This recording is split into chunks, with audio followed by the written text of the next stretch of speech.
Let's talk about what's going on in Afghanistan. And the first thing I want to address is I was shocked by the news. When Joe Biden started giving his speech and I was watching it, I was shocked to see how many people were actually praising him.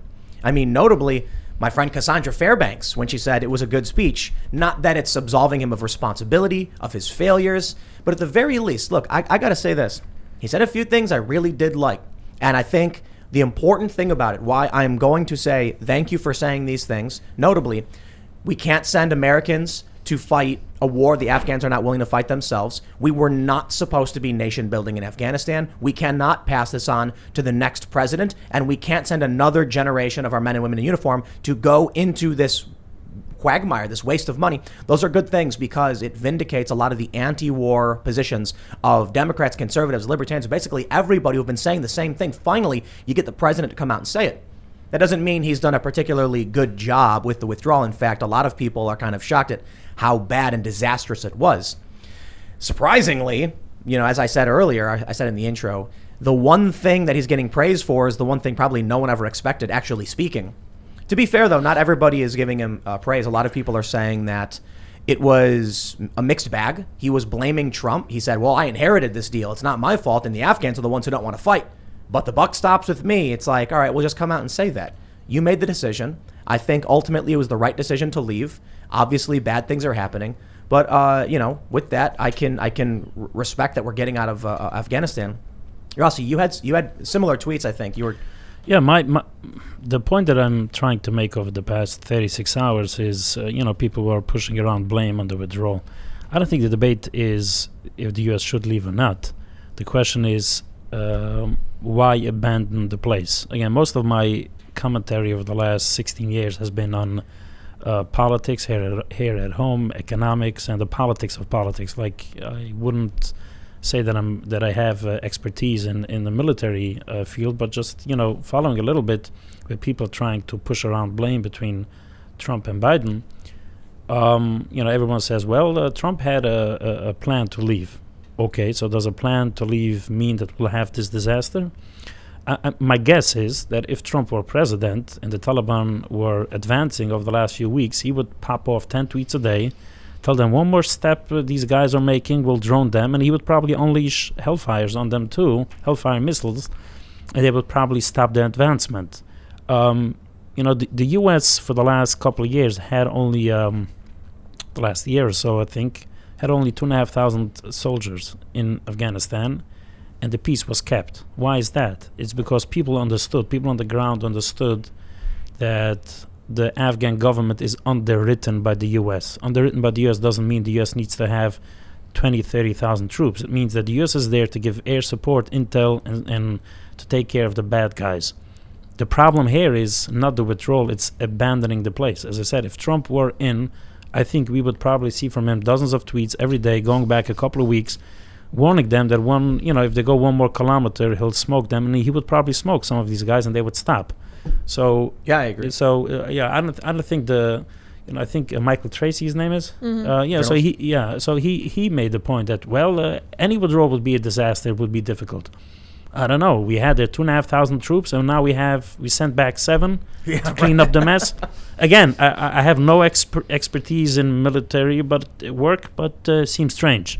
So I don't think every defense department or every administration would necessarily execute something the same way. This is what kind of bums me out is, Joe Biden saying some of those things that I mentioned. I'm like, thank you for saying that for America to hear, because now it's like, what was that about Ron Paul? Oh, he was right. What's that about those who are opposed to this war? They were right.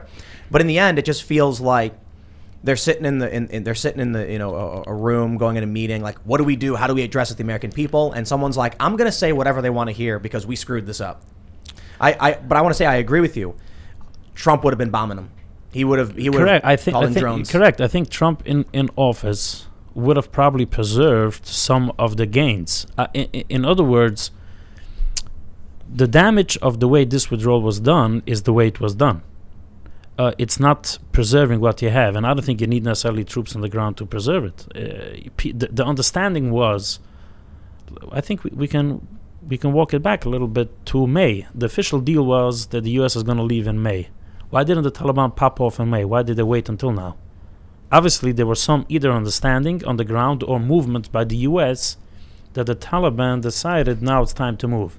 So the U.S. with a couple of thousands of troops on the ground was able to hold back the Taliban from May till now, which means they were probably able to do that going forward with some sort of not even a contingent of troops, but again, drones, or just being there and saying we are going to defend this government and don't you dare make any moves. I think people would listen, as they did. I think the main issue is that it's Biden.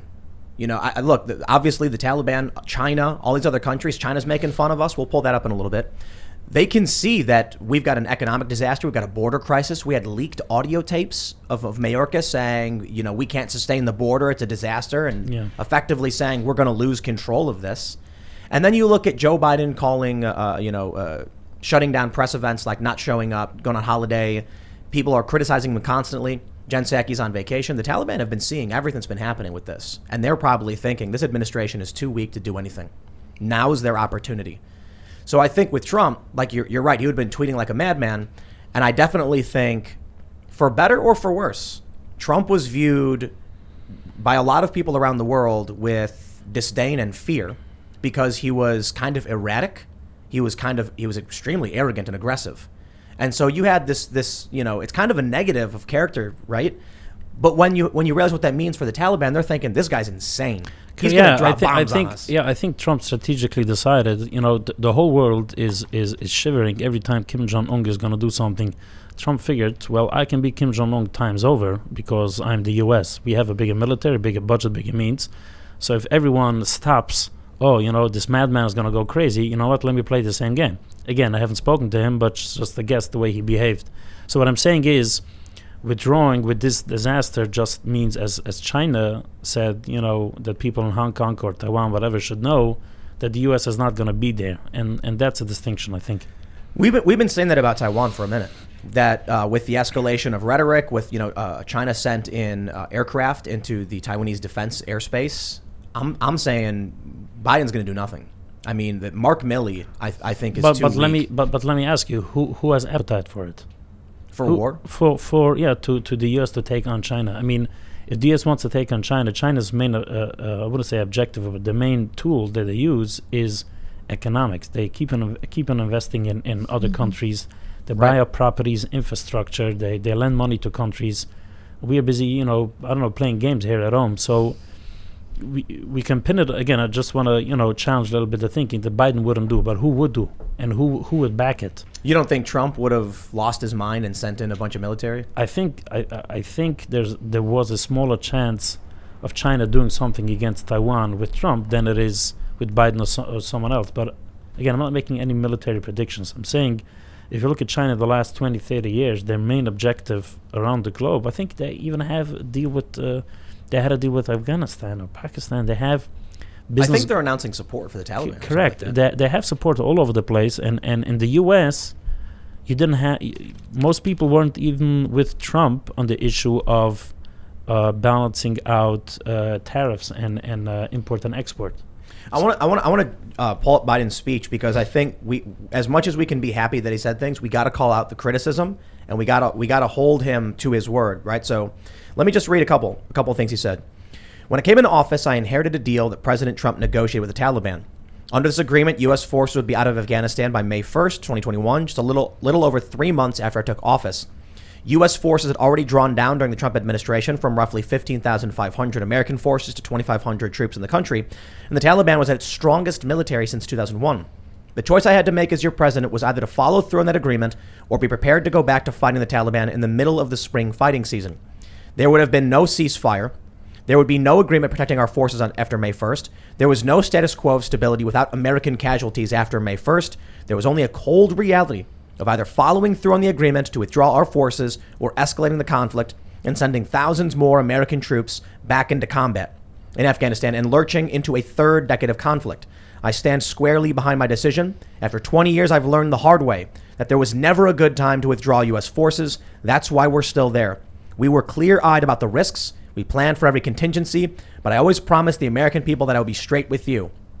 The question I have is, as he goes on to talk about American troops cannot and should not be fighting in a war and dying in a war that Afghan forces are not willing to fight themselves.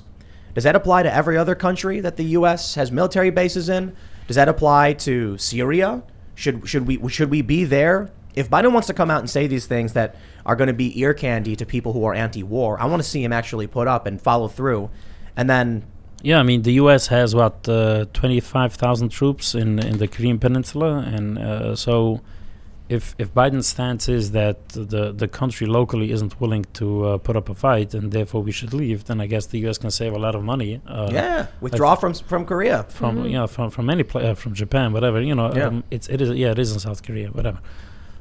It's an interesting point. That's why I don't think it's serious. I think what happened is they inherited this deal, and I think they hate that they did. I think, if Trump didn't negotiate the withdrawal because the American people wanted it, I guess what was it? Like Trump came in on like day 3 or whatever and told all his people, we're getting out of Afghanistan. We're done with this. I can't remember who told us that. And I think they were mad about it. But I think Biden did realize Trump drew down our forces to a degree. We're going to follow through. But man, did they not plan for this? I gotta say it. They extended the timeline by 3 months. Clearly did not use that 3 months for planning, because the question everybody has is, why didn't they disable the American military equipment? Why didn't they blow it up or burn it or destroy because they didn't do it all these months because they were under the illusion that Afghan military is a legit force and they'll use it. That's the problem. But I think the counter argument to that is, okay, that's why they didn't blow it up 2-3 weeks ago. But why not over the last few days just blow everything up if you're anyway dealing with a bunch of clowns, Yeah, the Taliban doesn't have an air force. I guess now they do. And they could have just droned, and gotten rid of. There's a meme going around saying they got 166 Blackhawks. I don't know if it's true, but they were more than many other countries. Just gave these people these weapons, Yeah, but I think in terms of military equipment, every year there is the defense authorization bill. I think the last one was $787 billion.